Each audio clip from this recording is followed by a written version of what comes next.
This is the PlayStation Portal Remote Player, Sony's latest PlayStation 5 accessory. It is built to connect you to your console and allow you to play it remotely. The example that PlayStation give is in another room or when someone else is using the TV. But I'm a bit of a skeptic. Before launch, it seemed kind of useless to me, given that I could do everything that it does and more via my phone or tablet. So how good is it, and can it win me over? Welcome everybody, my name is Doragon and this is my in-depth customer review of the PlayStation Portal Remote Player.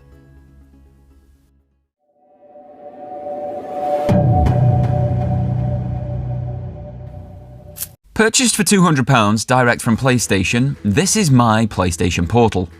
It is a retail unit, so was shipped as such and fully paid for out of my own pocket. PlayStation don't know that I'm making this review, and if they do see it, they'll see it for the first time right alongside you. First thing to do is unbox the Portal. Unboxing the device is fairly standard affair for PlayStation in 2023. A cardboard sleeve with another cardboard box inside. But this time, the internal box is a bit more premium. That would have been nice on the £570 PlayStation VR 2 rather than the plain white box that we got. Gripes of previous unboxings aside, you need to pull the internal premium box out from the marketing sleeve. Once done, there's a lovely pull tab on the internal box, adorned with the PlayStation face button symbols, that makes getting yet another internal box that the Portal sits in out of its secondary sleeve far easier than the gravity removal of the previous step. Unless of course you completely cock up the previous step like I did, and end up in this weird situation. Once out, the top of the device holding box lifts to present the Portal itself. Underneath the top of the box in this compartment is a USB-C to C charging cable. If you've unboxed either an Apple or Samsung phone in the last 3 or 4 years, you will know this disappointing experience well. The device and its charging cable is all you get. Now granted, the Portal is less than a fifth of the price of either of those flagship phones, but that disappointment on a premium accessory is no different here. For the Portal, there is no charging brick, there is no screen protector or carry case to protect it and charge it on the move included within the packaging, which seems to kind of defeat the point of a portable handheld device. And when the £9 more expensive DualSense Edge controller comes with a hard carry case, it begs the big question of the omissions here. This means you either have to carry it carefully wherever you go so as not to damage it, or risk damaging it by throwing it in a bag if you take it with you to, say, visit family or on holiday, because there are no protective accessories available for the device at all at launch. We're waiting on third parties to offer options further down the line here. So we're simultaneously par for course and disappointing on the unboxing. Now that the device is free, let's talk about the ergonomics, design and aesthetics. Shockingly out of the box, I don't hate the device. I say shockingly because in all previous marketing material, I have hated the look of it. In person, however, in front of my eyes, it looks a lot better than the marketing material. But I've also never been one for form over function. Function is the most important aspect to me. Just check out this fetching fluoro number as an example of that. So holding this device in hand, I get the design philosophy. It is by far the most comfortable handheld I have ever used, with every input fully reachable, and unless you are coming directly from a DualSense controller, it feels like a DualSense, just a little bit wider. The touchscreen is a great addition too, especially when it comes to typing. That Wi-Fi password that you'll need shortly is made a breeze with a full QWERTY keyboard, but that won't appear everywhere that you do need a QWERTY keyboard on the console, like the PlayStation Store for example. I actually prefer the indicator lights on the Portal to those on the DualSense as well. This beautiful curved light down the length of each side is so much more visible and impactful than the tiny bar on the DualSense itself. The haptics are strong and nuanced, the buttons feel as good as any other brand new controller, and the triggers feel great too, even if they do have slightly less travel than the DualSense. The speakers are top firing in stereo. While they can get quite loud, they do distort at those higher levels. Keeping them between the 50 and 80% mark though is probably best. But even down at 10%, they sound fantastic. The charging USB-C port and 3.5mm headphone jack are situated on the back of the device, underneath the white bar. Due to the design at the back here, certain cables and connectors will not fit because of a lip of the white plastic, but most basic cables and connectors will fit no problem. Overall, I'm very nicely surprised by the design, and especially its feel in hand. We then come on to the setup and connection. Setup is really easy as long as you have a few things with you. The first thing the device asks for when turning it on is a Wi-Fi network, so you're going to need your Wi-Fi network password. I connected to my home broadband, inputting the password via that QWERTY keyboard, and it immediately did a firmware update for the device and the PlayStation Link audio codec. You then log in with your PlayStation account. This is done via a QR code, so you will require a smartphone to achieve this vital aspect. Once logged in, it walks you through how to connect to a PS5, which is a nice little hands-on tutorial, before it automatically connects with a lovely portal animation. It took a few moments for the resolution to catch up, but once it did, I was slightly taken aback by the quality of the LCD screen, which I am unfortunately going to struggle to show you on camera. Would I prefer OLED? Yes, of course, but this is probably the best LCD screen I have ever seen. I then wanted private audio options for my game time. It is kind of a requirement of a handheld portable product after all. Bafflingly though, the Portal has no Bluetooth connectivity, so all of these headphones that I own are unable to be used with it, unless maybe you have a device like this, the Skull & Co audio stick at an additional £29.99. This was designed for the Switch before Nintendo turned Bluetooth on that device. It tidily plugs into the USB-C port of the device and then creates its own Bluetooth connection that any of these audio options can connect to. Now, I'm wanting to use it for the Portal so that I can use my existing Bluetooth earphones and buds with it at no additional cost to myself. But it doesn't fit. The USB-C connector is tucked away under a lip at the back of the device. Due to the design of the Skull & Co adapter, it means that this tidy little accessory that could solve all audio issues with the Portal feels like it's been purposely designed out of use. So instead, I tried to Frankenstein something together, like this dongle situation I have going on here for the 3D Pulse headset, an official PlayStation audio accessory. But even this didn't work. It appears that the Portal does not output any audio via the USB-C port. So even Sony's new in-zone earbuds with the phenomenal XM5 drivers within them, with both a USB-C dongle and Bluetooth connectivity, would not work with the PlayStation Portal. This 1Me transmitter receiver, however, plugs into the headphone jack, and after a little bit of stuttering does create a flawless wireless-ish connection. Due to requiring that 3.5mm jack though, this transmitter dangles off the back of the Portal when in use, in turn putting unnecessary pressure and strain on the jack itself that simply isn't designed for such stress. This could easily lead to a damaged or faulty jack. This device is also an additional £29.99, as are most Bluetooth adapters such as these, creating a surcharge of around £29.99 for any solution to use the Portal with wireless earphones that you already own. Some would say it's fine though, and I shouldn't hold this connectivity situation up as a problem, as there are wireless earphones and earbuds that work directly with the Portal. These options use a proprietary audio tech though, called PlayStation Link, that is only available in 2 PlayStation accessory products, at an additional charge of £179 or £199 respectively, the latter being the same cost as the Portal itself.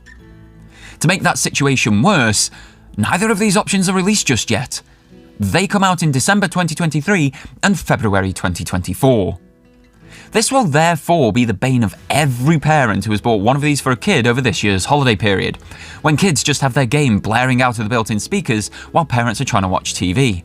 Because there are only wired audio options otherwise, and not many people in the grand scheme of things have working wired headsets anymore. To build off that kids playing point, I hope you don't mind your kids playing games on your profile, overwriting your saves, playing on in your saves, and so on. Because the Portal only works with the PSN profile logged into the device, and to turn the PS5 on from rest mode, it has to be the primary profile of the console. My partner and I share the PlayStation 5.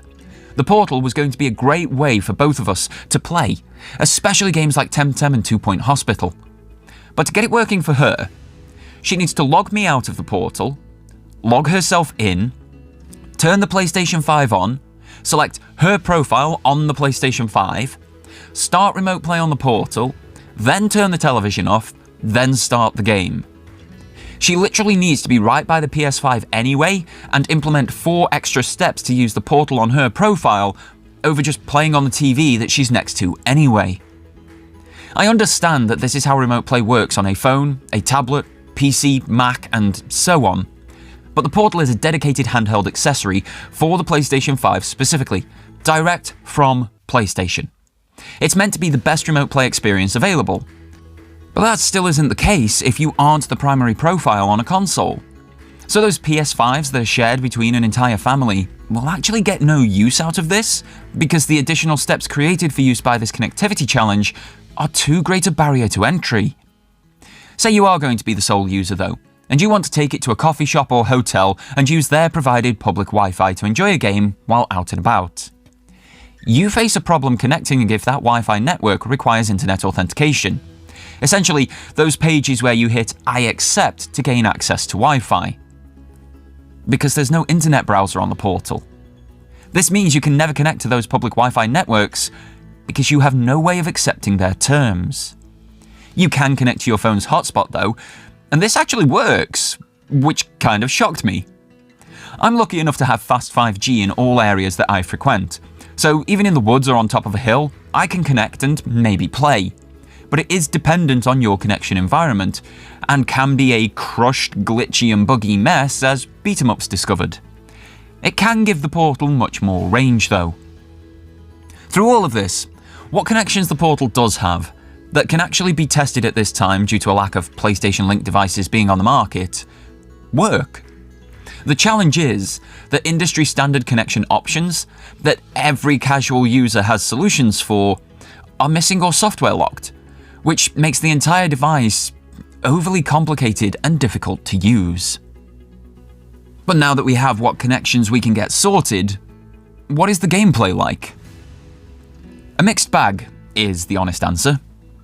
I want to start with the positives though, because despite everything I have previously said, and as a skeptic of the device, they are strong cases, these positives. The first one is a big one. Without competition, this is the most comfortable handheld device I have ever used. Now, don't get me wrong. Things like the Steam Deck haven't been terrible when I've used friends' ones, but they aren't a patch on the ergonomic comfort of the portal. There's no new inputs to learn, no awkward stretches to get to certain inputs, no cramped inputs, examples of which are found on basically every other handheld option, even the Switch or my preferred backbone controller. What Sony have done is take their popular and fantastic controller and just slap a screen in the middle of it. Ugly as sin, I've said since day one it's an aesthetic nightmare.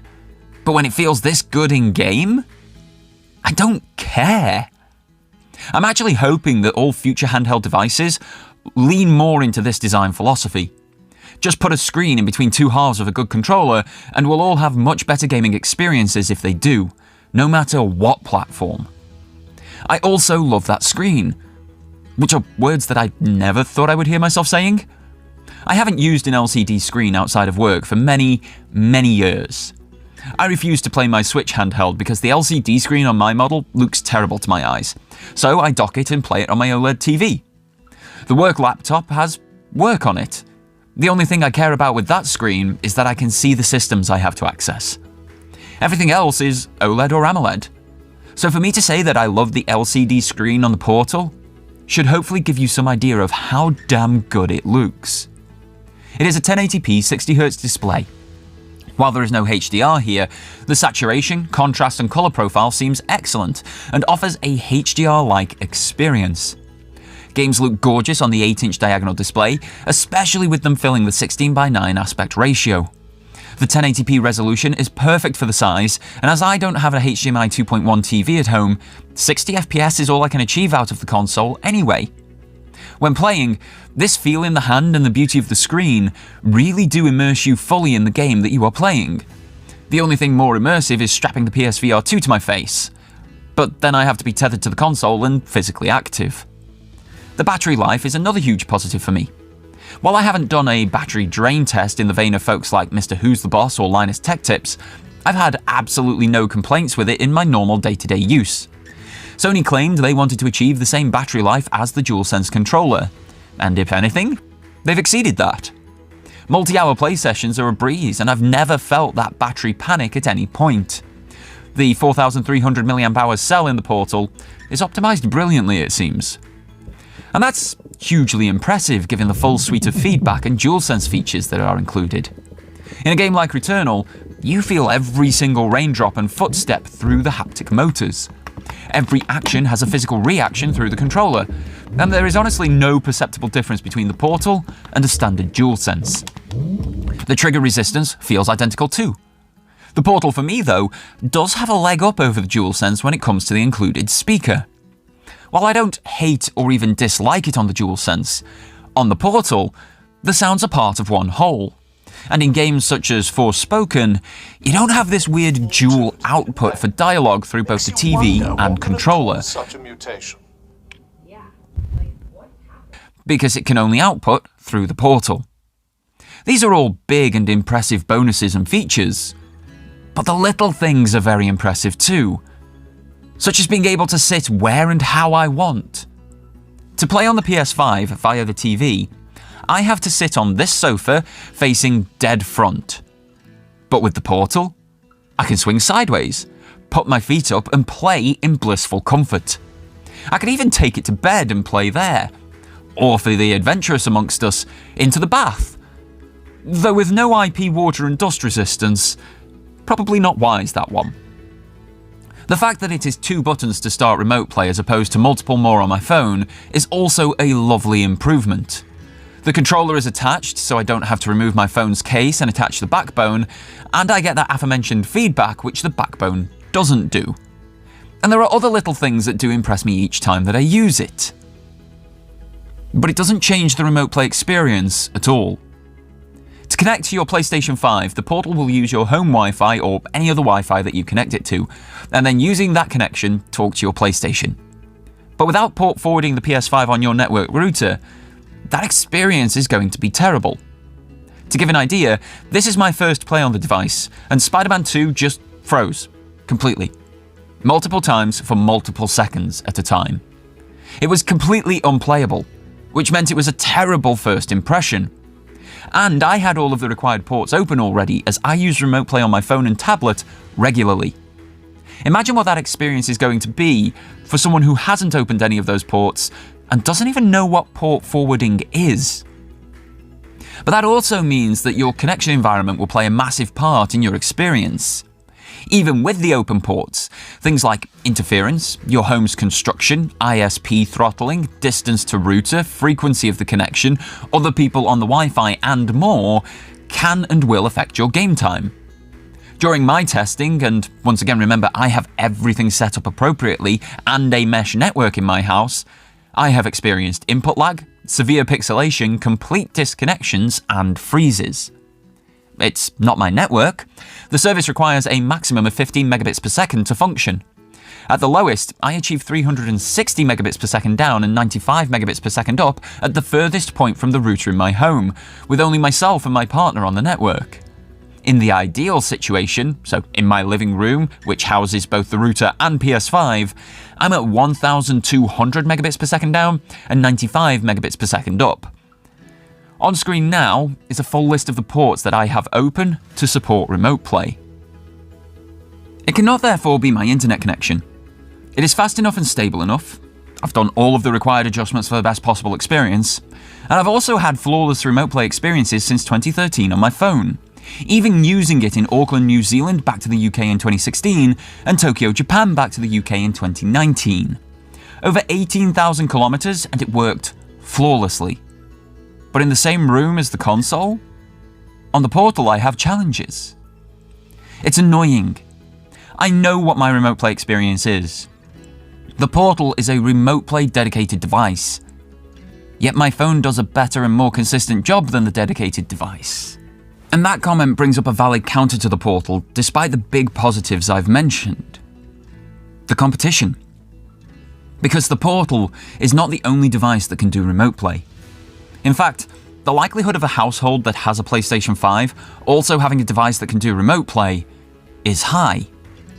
The reason for that is that the following can remote play: smartphones, both Android and iOS; tablets, Fire, Android, and iPad OS; Windows devices, including desktops, laptops, NUCs, Surface devices, and handhelds like the ROG Ally or Legion Go; smart TVs running Tizen or Android TV OS; Chromecasts with Google TV; Macs, Steam Decks, PlayStation 4s, and more.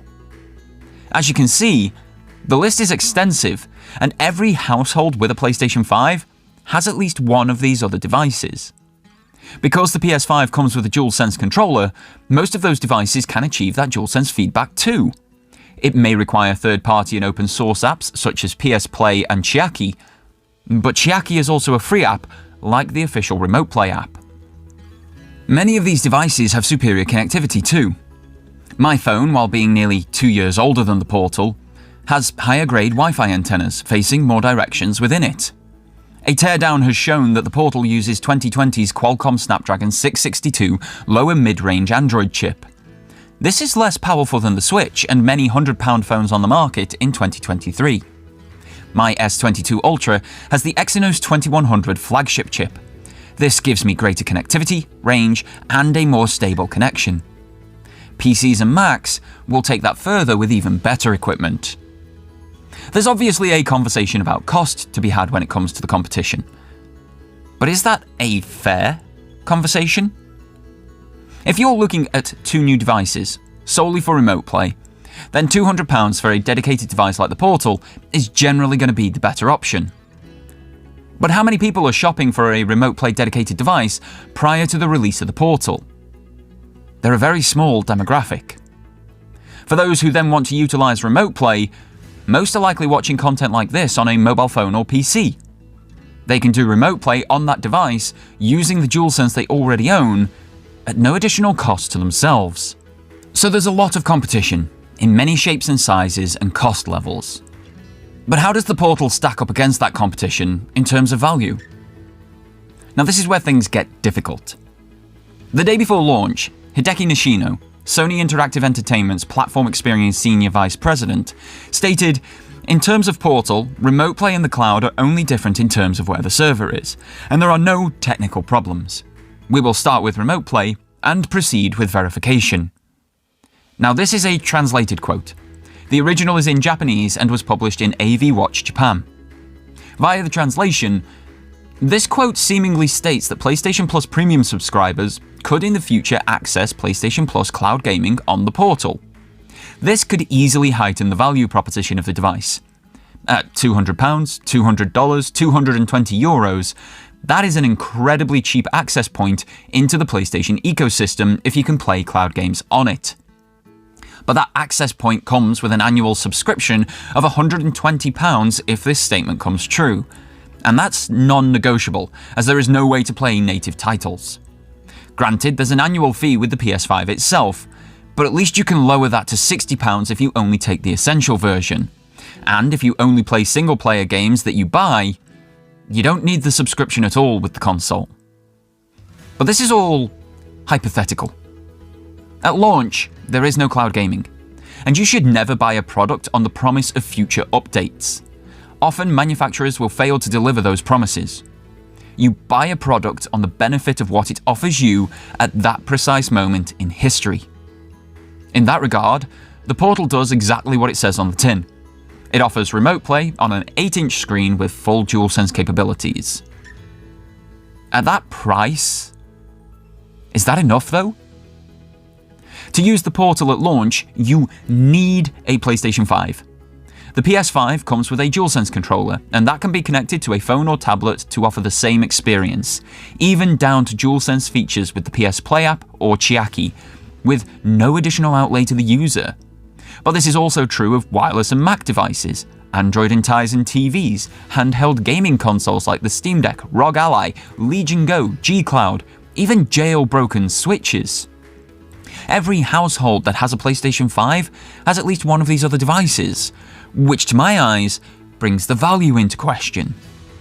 that question becomes more pressing when the Portal does nothing to change or improve the remote play experience.